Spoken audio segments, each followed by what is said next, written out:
Inaarifiwa kuwa klabu ya Yanga imemtaka katibu mkuu wa TFF Wilfred Kibao ajiuzulu.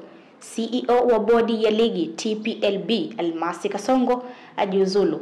Yanga pia imetaka bodi ya uendeshaji wa ligi ivunjwe na bodi ya ligi TPLB iwe huru. Wenzetu Yanga Sports Club leo wamekuja na matakwa ya mambo manne, na mambo hayo ni kuvunjwa kwa kamati ya uendeshaji wa bodi ya ligi ndani ya masaa 72, kujiuzulu kwa afisa mtendaji mkuu wa bodi ya ligi, kujiuzulu kwa katibu mkuu wa TFF na bodi ya ligi iwe huru. Hayo si maneno yangu bali ni maneno ya Almasi Kasongo, CEO wa TPLB. Pia bodi imekiri matakwa hayo yako nje ya uwezo wao, hivyo kesi itasogezwa mbele kwa mamlaka za juu.